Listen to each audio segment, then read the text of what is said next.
CTV News with Mitsumi Takahashi. Good evening. The concerns about the hantavirus became a little too real today in Quebec. A communique from the Quebec government said one person in Quebec was isolating after being exposed to a passenger from the cruise ship who was confirmed to have the hantavirus. The virus killed 3 people on that cruise ship. Now, Sweden officials, though, say the Quebecer is isolating, but just as a precaution. Mitsumi, Quebec's health minister Sonia Bélanger also says this person who might have been exposed to the virus on a flight is not showing any symptoms. 2 other Canadians from Ontario and who were on the cruise ship are also isolating, and officials say they too don't show any symptoms. Bélanger adds the risk of transmission is therefore extremely low. Now, what we know so far is the MV Handius cruise ship left from Argentina in April, but by a couple of weeks in, passengers began getting sick. 3 people have died, including a Dutch couple and a woman from Germany. Now, more than 24 passengers from at least 12 different countries left the ship before the outbreak was recognized. The World Health Organization says as of May 4th, there have been 7 cases of the virus, including the 3 deaths, adding it is taking measures to mitigate the spread of it. I spoke with Dr. Donald Vin, who says the Andes strain of the hantavirus comes from rodents and spreads through bodily secretion. But he says what makes this specific strain unique is that it can also pass from person to person through droplets and aerosols. So it's prolonged social contact. That usually means something like face-to-face communication, so that implies something like respiratory droplets and aerosols. But of course, it can also involve inanimate objects where you have, for example, sneezing or coughing or saliva that goes onto, inanimate objects that are then not cleaned but picked up and used by somebody else, and it can lead to transmission that way. Vin adds while there is no need for panic, the medical community is staying vigilant. Meantime, Ottawa says there are still 4 Canadians on the ship in question, which is now heading to Spain's Canary Islands. Foreign Minister Anita Anand says Canada will provide support for them once they arrive at the port, adding that public health protocols will be followed. It's me. Thanks very much, Sweden.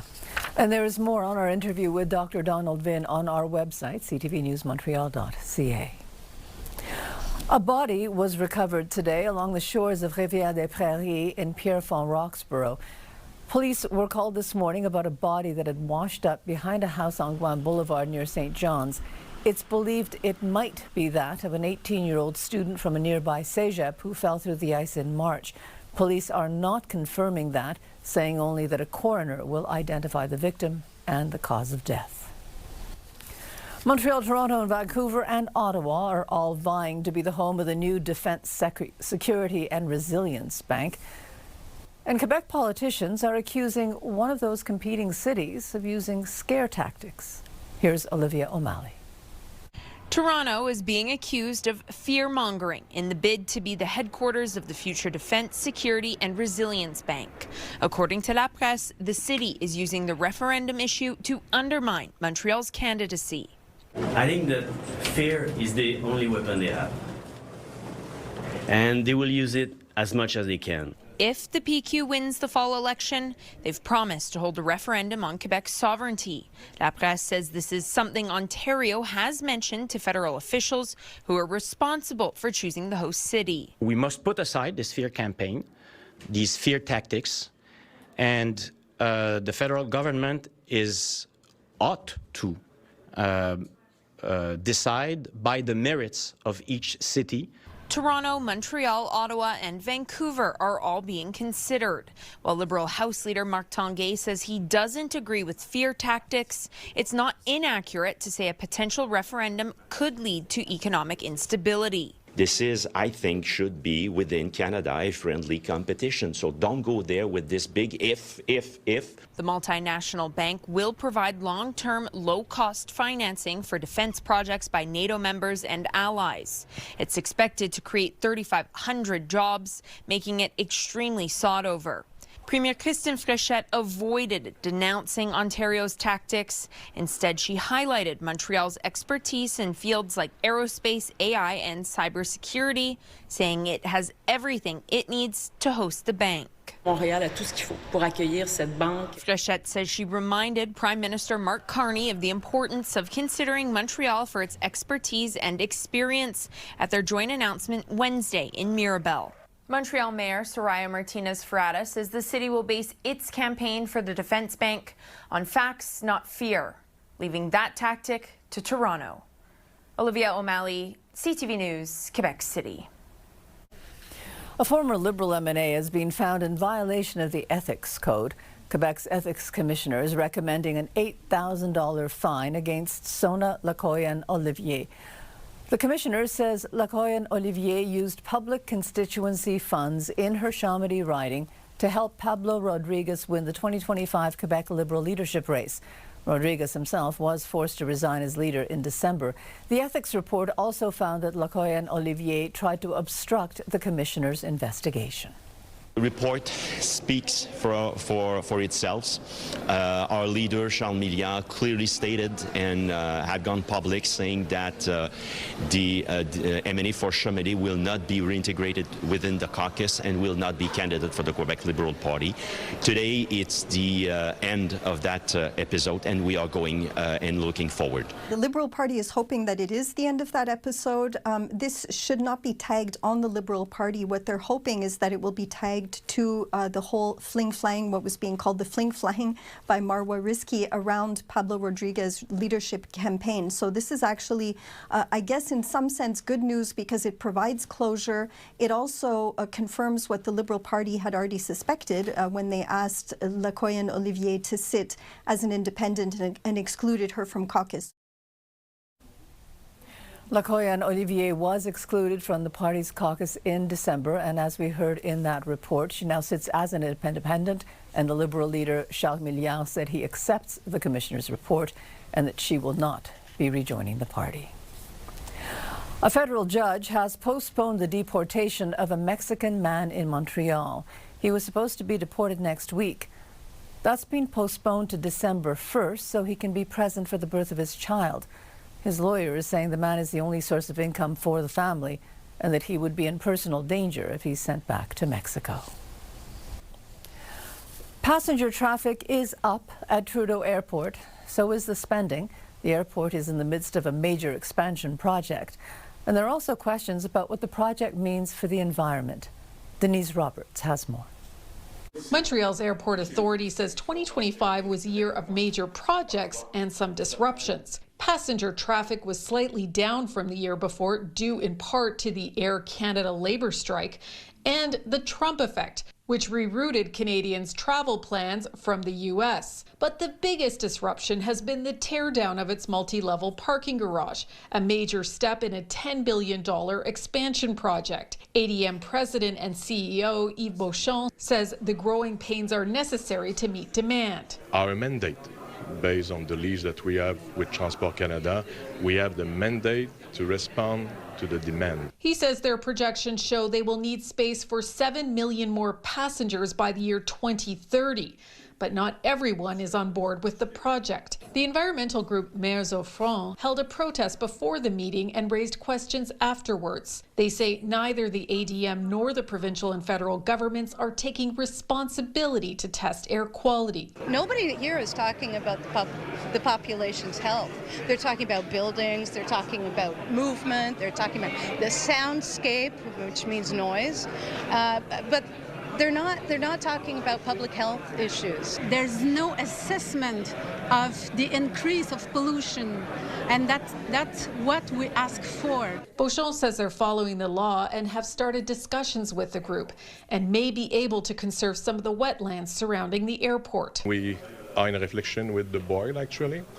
We are in discussion with Transport Canada, and it's a possibility that within a few months or maybe a year that we might come up with something that makes sense. For now, he says, the focus is on dealing with the traffic bottleneck around the airport, something that will continue in the coming year. Passengers should give themselves 3 hours before departure and use the express drop-off areas to minimize disruptions. Denise Roberts, CTV News. Well, if the price of gas isn't high enough, there was a call today for Quebec to raise its gas tax. It comes from an advocacy group that says the additional money could be used to fund public transport and improve the road network. Here's Matt Grillo. Despite the high price of fuel, the group called Alliance Transit says increasing Quebec's gas tax is a solution to increase revenue and help the province properly maintain its road network and public transport. It has remained 19.2 cents since 2013, which means that every year we're getting essentially the same income, but expenses are going up. But with more people buying electric cars, the group says we can't rely on fuel taxes long term. It sounds obvious to me that tolls will probably be the solution in the future. Whether it's a higher gas tax or more tolls, transit advocates say something is needed because Quebec does not have the means to maintain its infrastructure. Alliance Transit studied the books and says Quebec has a repair fund for roads and public transport, but spending within that fund is 5 times higher than revenue. Potential consequences facing taxpayers: more potholes, outages, and reduced service in public transport, and metro stations continuing to degrade. Alliance Transit says funding for public transit has been stagnant for more than a decade, while the maintenance deficit of Quebec's road network is about $24 billion. Quebec's transport minister responded with a statement saying, "In the latest Quebec infrastructure plan, we decided to allocate 88% of investments to road maintenance and to set aside significant funds for the maintenance of public transit infrastructure." If we don't act soon, it can only mean one thing, is that the infrastructure will continue to degrade with worse quality, less reliability. That's true for both the road network, the metro system, the bus system. The group says since 2018, Quebec's road network is degrading twice as fast as repairs can be carried out. Matt Grillo, CTV News. The Montreal Victoire are in Minnesota for Game 3 of their playoff series. The last game went into triple overtime. And Kelly, I'm thinking fans might still be trying to recover from that one. Yeah, I think so, Mitsumi. In total, that game lasted 4 hours and 17 minutes. Puck drop was just after 7 o'clock.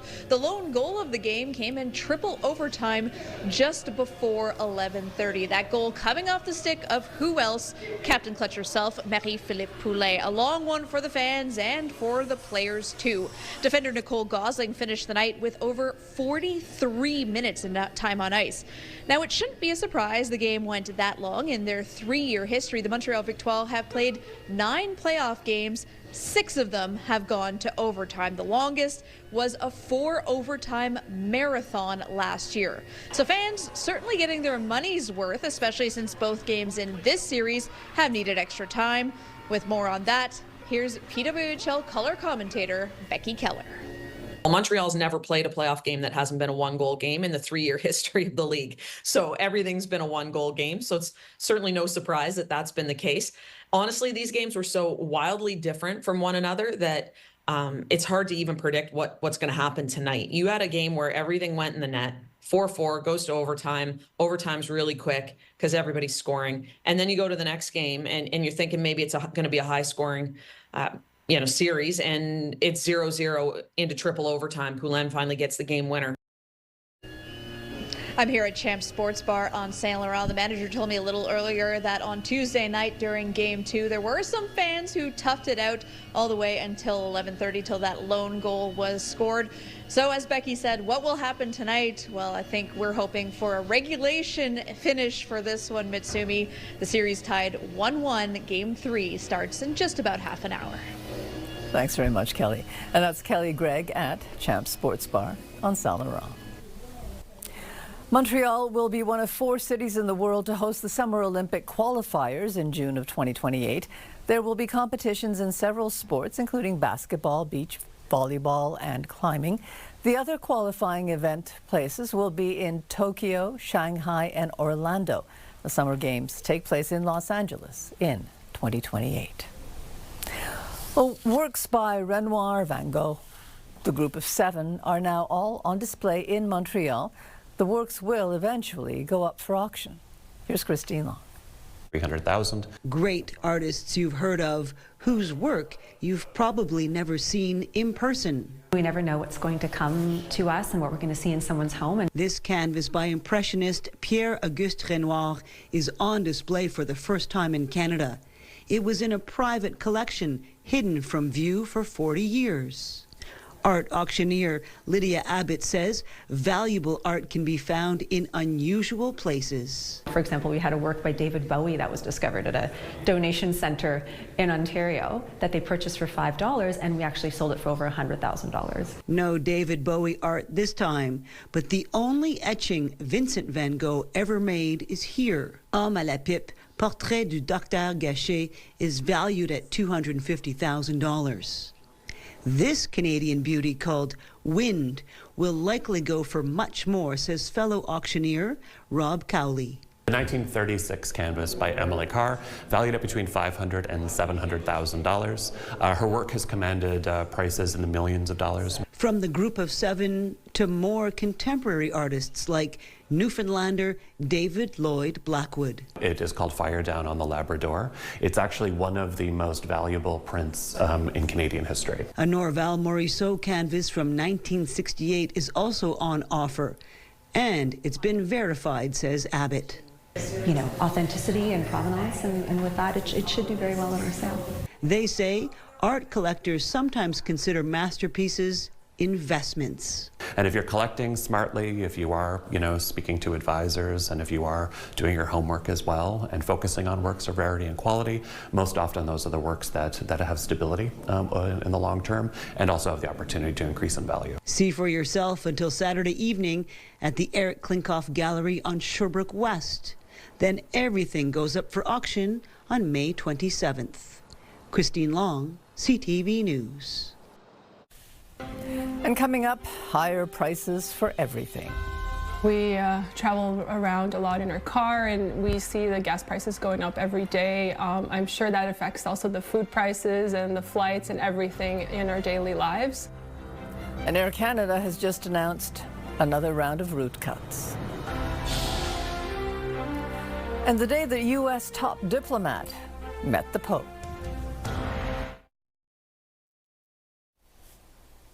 Airlines are cutting back on their routes, and today Air Canada announced cuts to even more services. Andrew Johnson reports.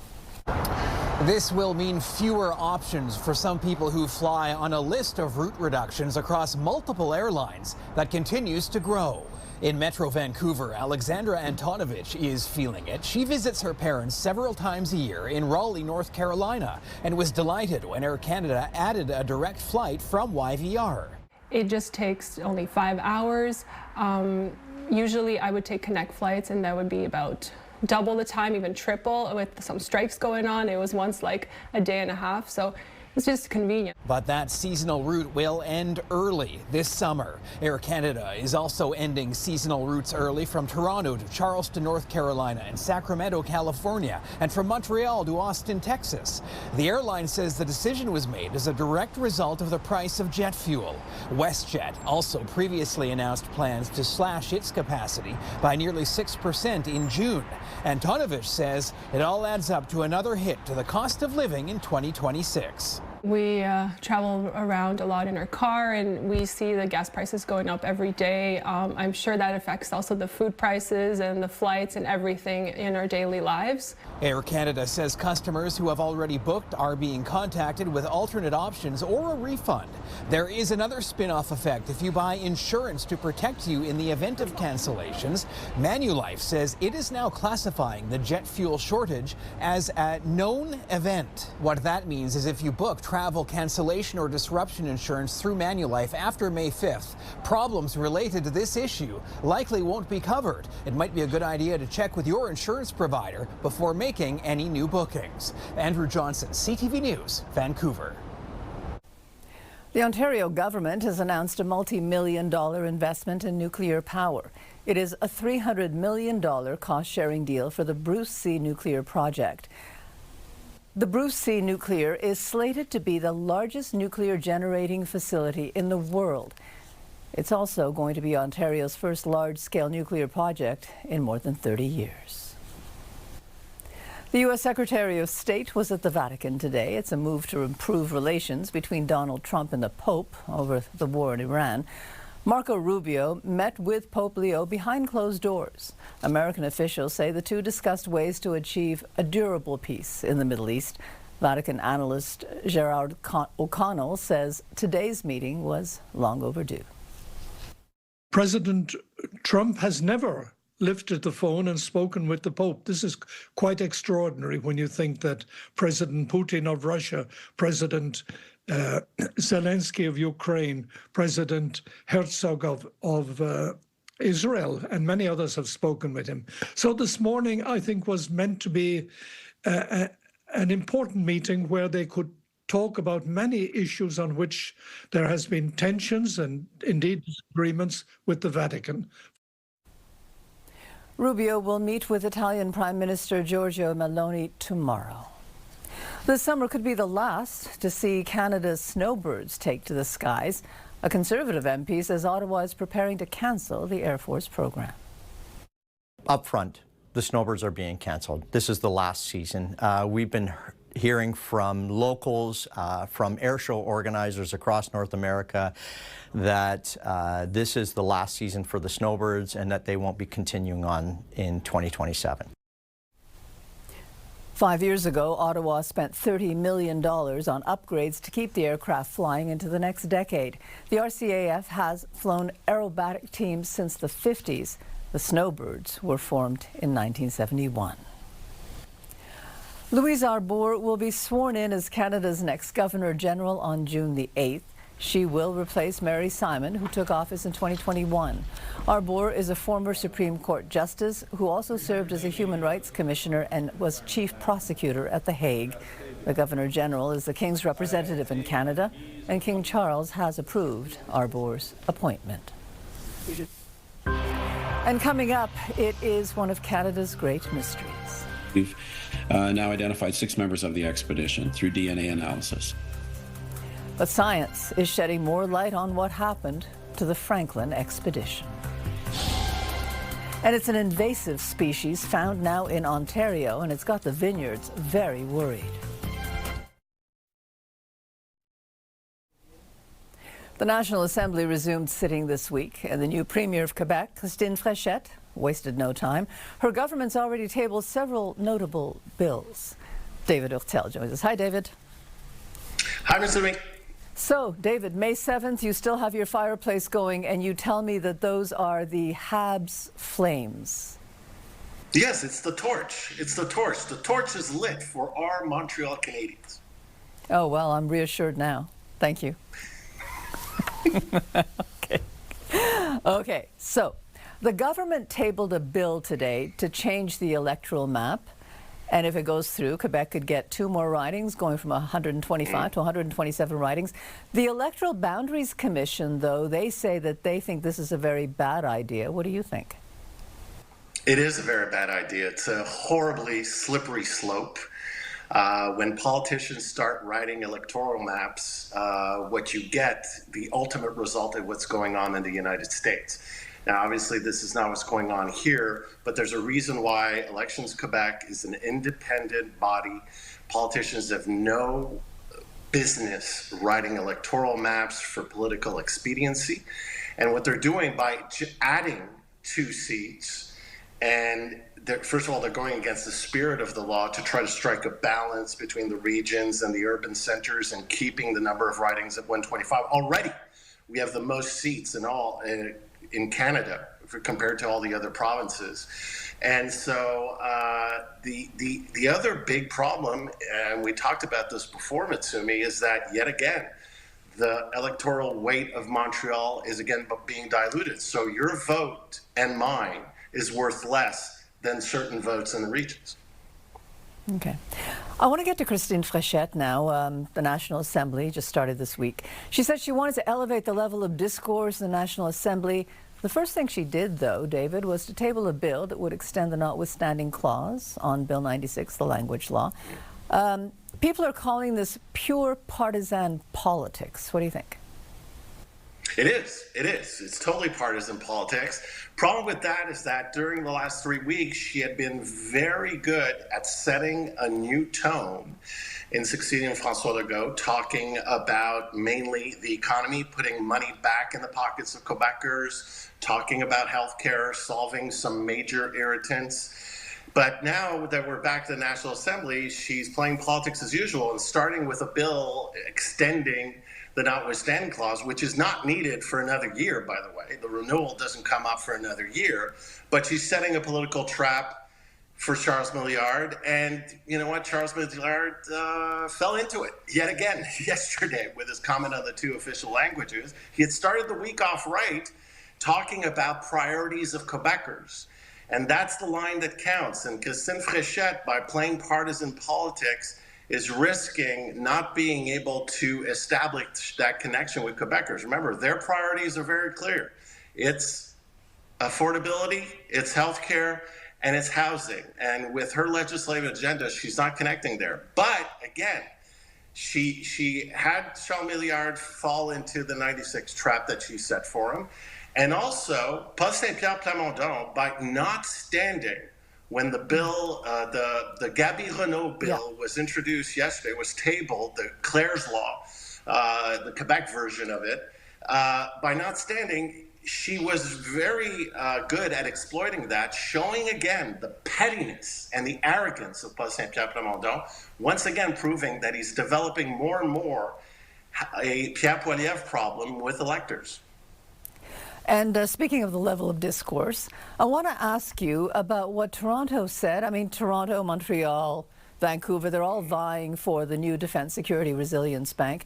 Toronto said, you know, don't go to Quebec because there's the possibility of a referendum. Do you think that is a fair shot? It is. It's a fact. And we've had 2 referendums already. And we know that it brings economic instability. Even the threat of a referendum brings economic instability. So why not play that card? I'm sure that in conversation, that comes from a document, but I'm sure that in conversation, they've talked about the very, very heavy red tape regarding our language laws. We've complained about it here. Economic lobbies, leading business persons, think about Andrew Lutfi, for example, that has complained about the red tape and how difficult it is to do business here. The restrictive immigration laws, I'm sure that's being discussed as well, how difficult it could be to develop a new business here in Montreal. So we're in a competition. We're trying to put our best foot forward, but I'm sure Toronto and Vancouver are putting their best foot forward and saying, well, you know, Montreal, remember, there might be some advantages, but there are also some problems. And they didn't get a team into the playoffs, did they, David? No, they didn't, but they got the #1 pick. So they might use that in saying, you know, see, we have hope. Maybe they're playing on that. You know, that's it. Toronto and Vancouver saying, I have the 1st and the 3rd pick. Maybe they're projecting themselves into the future. Okay. Thank you very much for this, David. Take care, Mitsumi. So, as we mentioned earlier in the newscast, a cruise ship is heading towards Spain's Canary Islands following the outbreak of the hantavirus. 4 Canadians are still on board that vessel. Adrian Gabriel has more on that. One of our passengers sadly passed away last night. Sunday, April 12th, this captain's address informs those on board the MV Honduras that a passenger has died, though there's no signs of an infectious disease on the ship. It was due to natural causes, we believe. Rohi Chenet recorded the captain speaking to those on board. People were socializing with each other. We had our meals, breakfast, lunch, and dinner all together in the dining room, sitting side by side. 3 people have died since the ship set sail from Argentina a month ago. 8 others are suspected to have contracted the virus. So far, the 4 Canadians who remain on board are showing no symptoms, though CTV News has now learned that 2 additional Canadians are among the more than 24 people from 12 different countries who left the ship 2 weeks ago unaware of the outbreak. For these 2 individuals, they have been, from day 1, monitored and assessed on a daily basis. Confirmation that a Quebecer who was on the same flight as a passenger with hantavirus is also in isolation. In a social media post, Quebec's Minister of Health saying it doesn't seem like they were in close proximity and the risk of transmission is very low. There are minimal concerns for the wider public, according to the World Health Organization. Hantavirus is usually spread through the inhalation of contaminated rodent droppings and isn't easily transmitted between people. Given the incubation period of the Andes virus, which can be up to 6 weeks, it's possible that more cases may be reported. The MV Hondias cruise ship was anchored for 3 days near Cape Verde off the coast of West Africa. It's now located here in the North Atlantic as it travels towards Spain's Canary Islands, where it's expected to arrive this weekend with more than 140 people on board. Consular support will be in place when the ship reaches port. Those who remain on the ship have shared that health and safety protocols are now in place, though many have been left to wonder if more could have been done sooner. The World Health Organization clearly stating that this outbreak is different than the COVID-19 pandemic. This is limited to just a small number of people, and currently there's no national or global threat. Adrian Gobriel, CTV News, Toronto. An invasive species known as the spotted lanternfly has been found in Ontario. That could be bad news for many other plant species. The Canadian Food Inspection Agency says about a dozen insects were found dead in an imported shipment of planting pots. The insect is native to China. Ontario's vineyards are especially concerned as the insects can destroy those vineyards. Weather brought to you by Gratian Scaff's 50th anniversary gift event. Get a complete second pair and sunglasses as a gift. Well, it was a sunny day, but as we have seen, the sun can be a little deceiving. We once again had a cooler than normal spring day. Here's where temperatures are sitting right now. We've got a cool 8 degrees in Sherbrooke, tying it up at 11 degrees with Ottawa, Mirabel, and Montreal. That's to say we didn't quite reach our expected high for the greater Montreal area today. If we look to our normals, our normal daytime high is now sitting at 18 degrees. Now we could get close to that in the next couple of days. For tonight, though, here's what we're looking at. An expected low of +6, along with a few clouds in the skies. For tomorrow morning, we're expecting to hold on to that temperature of 6 degrees as some sun and clouds move in. Also expecting to see some winds gusting. Now, as we move into the afternoon, those winds could pick up. We're seeing westerly winds gusting up to 40 kilometers an hour for now, In the afternoon, looking at more sun and clouds in addition to a 40% chance of roughly 1 millimeter of showers coming in. If we set that future cast in motion, we see the clouds clearing out for the evening. And then after midnight, we start to see more clouds coming in heading into tomorrow morning. And then by noon is when we see scattered showers around the province of Quebec. But the good thing about strong winds is, of course, that blows the conditions through the skies relatively quickly. So by tomorrow evening, we're looking at those showers clearing out, at least for the time being. And we're expecting to see more of that sort of mix as we head into the weekend. So that's on both Saturday and Sunday. But by Saturday is when we could hit that normal daytime high of 18. So we'd have that high of 18 on Saturday, a high of 17 degrees on Sunday, expecting again that 40% chance of some light showers on both those days.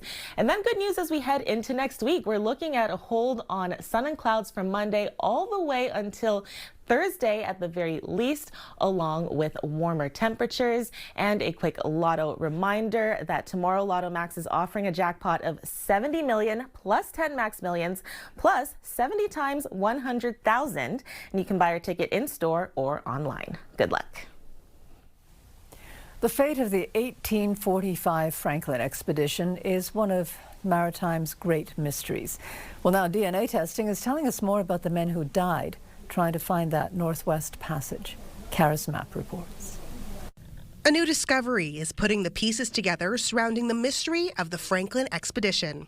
Anthropologist and professor at the University of Waterloo, Douglas Stenton, was part of the team that excavated the remains of 4 sailors who died at sea. If we add that to the 2 previous, we've now identified 6 members of the expedition through DNA analysis. 6 of over 100 men who set sail in 1845. They were looking for the Northwest Passage and had been for a couple of centuries across the top of North America. But their ships got trapped in the ice near King William Island, where the remains were found. Just a few years ago, 2014, 2016, the 2 ships were found at the bottom of the sea, and people have been retrieving artifacts ever since. Now, the remains of 4 men, including Petty Officer Harry Pegler, were all identified, putting previous confusion to rest. He was a petty officer, and yet when his skeleton, his body was found in 1859, he was dressed as a steward or an officer's servant, which is a position or a rating, if you will, that Pegler had never held. Speculation swirled that the body belonged to a friend of Pegler's who was holding his documents to bring back to his family. But a recent DNA study confirmed his true remains had now been found. We did get a match, it turned out, for the great-great-granddaughter of Harry Pegler's sister. In fact, it's a perfect match. And so we were able to confirm that after about 166, 167 years. Subordinate Officer Steward John Bridgens was another man identified who was also linked to a living descendant. I'd heard the name, but honestly, I really knew nothing about it. It's kind of way beyond my realms of historical knowledge in areas of history I've studied. Rich Preston is a journalist with the BBC in the UK who used to work as a researcher on a show linking people to historical figures. The series was called Tracing Your Roots, and it was always great fun to look into these stories, but actually now I'm involved in one of these stories, which is really cool. Our genetic work is opening a new chapter in the story of the Franklin expedition, and I think it's quite appropriate that that chapter is helping to be written by the families of the men who never made it home. Kara Smapp, CTV News, Waterloo. And coming up, he has something to say. I want to be able to tell the world these days through a kid's eye. So he's got a new job as columnist for the Eganville Leader. And in Manitoba, medical emergency over the spread of HIV. Menswear provided by Ernest. Elevate your style with Ernest. Your Health, brought to you by Gratian Scaff's 50th anniversary gift event. Get a complete second pair and sunglasses as a gift. The province of Manitoba has declared a public health emergency. It's over the rising number of HIV infections. Manitoba continues to experience some of the highest rates of HIV in Canada. We know that Indigenous people are disproportionately affected by this. We know that relates back to all the factors that come from the ongoing effects of colonization. So this emergency is driven by a number of factors, one being injection drug use, homelessness, mental health issues, as well as a rise in other sexually transmitted and bloodborne infections. In 2024, Manitoba's infection rate was about 3.5 times that of the national average. Business News, brought to you by Au Vieux de Louvre, where memories and meals come together. A Canadian mining company has suspended operations in Cuba. It's because of American sanctions. Morella Fernandez has more. Sherrod International has partnered with the island nation to run cobalt and nickel operations for decades. It is one of Cuba's largest foreign investors. Washington has announced sanctions on any foreign person operating in Cuba's metals and mining sectors, so Sherrod's work there is being suspended immediately. Their shares fell 42% today. Here are the closing numbers for the day. The Canadian dollar down to 73.27. West Texas Intermediate down to 94.81. Western Canadian Select is down over $6 to 74.47. And the TSX lost 125 points today. Those are your business headlines. I'm Morella Fernandez. A A new Leger poll finds that most Canadians do want social media and AI chatbots banned for children under the age of 16. 70% of respondents say they support age restrictions for social media platforms such as Instagram or TikTok. Nearly the same number support restrictions on AI chatbots such as ChatGPT. And more than 80% say they are concerned about the potential negative impact on minors. A community newspaper near Ottawa has a new columnist, and he writes from a younger perspective. Sean Varden reports. Mayor Murphy, I've already started that. Fred Hillier is not your typical 10-year-old. Along with schoolwork, hobbies, and church, he's now the newest and youngest columnist at the Eganville Leader. I want to be able to tell the world these days through a kid's eye. His bi-weekly column, Inside Fred's World, offers his hometown of Eganville a unique take from a kid's perspective. Pretty exciting. It's not something that you see every day, a kid getting to write for a paper. A good one. He can write about whatever interests him, and although it can be a lot of work, he hopes his young views will make people think. I kind of like make a list on Google Docs on my Chromebook, and then when I'm done with that list, the next day I write the column. Like this one, I had to make it like 530 words or something. It was kind of a little overwhelming. The Eganville Leader has been part of the Ottawa Valley for more than 120 years. When it was put up for sale in 2024, there were fears it would not survive. But when new owners were found, Fred knew he wanted to be part of it. When we introduced them in our April 22nd edition, people were actually excited to see someone that young with that kind of an interest. And I know that he's going to resonate well with our readers. One of my classmates, he's in the same grade as me. He said he read it on the first morning of the column, and he said it was really good. Fred's next column is about his family's piano, which has been passed down for 5 generations. Also on his list, interviewing the mayor, the fire chief, and letting people know what a special place they call home. I hope he sticks with it and that we're looking at a couple of years. I think he's got lots of stories to tell. And while he's currently the youngest, the Eganville Leader actually had a columnist who made it into the world record books for being the oldest news columnist in the world. 96-year-old Al Donahue just stepped away from his role. But from the oldest to the youngest, the Eganville Leader is a paper that brings generations together. Ever since 1902, the Eganville Leader has been making its people happy or sad or somewhere in between. It feels really important to a kid like me from Eganville. Sean Varden, CTV News. Wow. New blood in newspapers, who knew?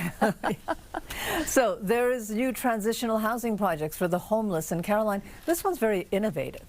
It is, Mitsumi. This is a transitional housing project designed to support the long-term reintegration of about 42 people who have been homeless in the city.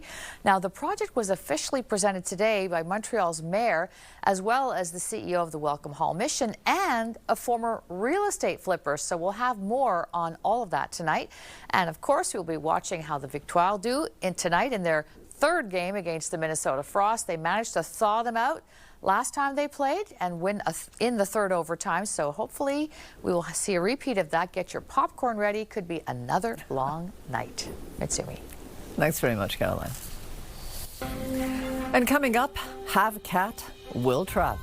Supersonic man out of you. Who knew cats were such world travelers? Download the CTV News app and stay on top of local stories as they unfold. Increasing number of abandoned buildings. Customize your feed and watch live wherever you are. CTVMontreal.ca, your home for news. A man is on a mission to prove that it is possible to travel anywhere with cats. Here's Danny New. We are meeting a man who is proving that you can travel with your cats. Which one are you holding now? This is Todd. And that's Louie. In the past 2 years, Lazar here, along with his pals Todd and Prince Louie, have visited more than a dozen countries, national parks, and state parks. In fact, during our interview, they were chilling in a hotel in Tokyo, although Lazar was actually not allowed to relax. I started showing our followers how they would, how I was training them to go to different environments, be comfortable with being in the swing, shopping. You can't stop holding your hand. All in all, Lazar says it took a few months to get them comfortable with traveling, first starting with quiet streets in a Chicago neighborhood before building up to noisier spots like shopping malls. In fact, using that same step-by-step principle, Lazar has now been able to take the kitties skiing in Austria, which apparently made Todd real cozy. And within 10 minutes of putting him on the backpack, he just started snoozing. Like he hugged me and it was just like falling asleep while we were like going down, slaloming down the mountains. Also, they've even gone kayaking together, and I think Todd's reaction there is going to really blow your mind. He was curious for like 30 minutes and then he fell asleep. It seems like they can nap through anything. Especially Todd. Perhaps not surprisingly, 2 years into traveling together, Prince Louis and Todd have amassed millions of followers on social media. But Lazar says that was never really his goal. My goal was just to inspire other people to take their cats with them so that they don't have to leave their kitties behind.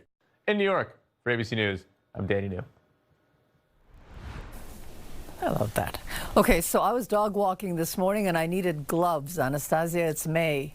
So when? We're getting there. I put my gloves away, yeah. We're getting there. This Saturday, we could be back in the high teens, but here's how we are going to get there. For tonight, we're looking at a low of about 5 degrees now, along with a few clouds in the skies clearing halfway through the evening. For tomorrow morning, we're looking at a wake-up temperature of 6. Also expecting to see sun and clouds throughout most of the day, though there is a 40% chance of roughly 1 millimeter of showers coming in. For tomorrow, we're looking at a high of 13 degrees, and then as I said, Saturday is expected to get warmer. So we're looking at a high of possibly 18 on Saturday. That would be perfectly seasonal. Once again, with that 40% chance of roughly 1 millimeter of showers sticking around. Saturday night is expected to be on the warmer side as well, with a low of 10. And then we're expecting more warm temperatures as we head into next week. Mitsumi? And that's it for us. Have a good evening. Stay well. Good night.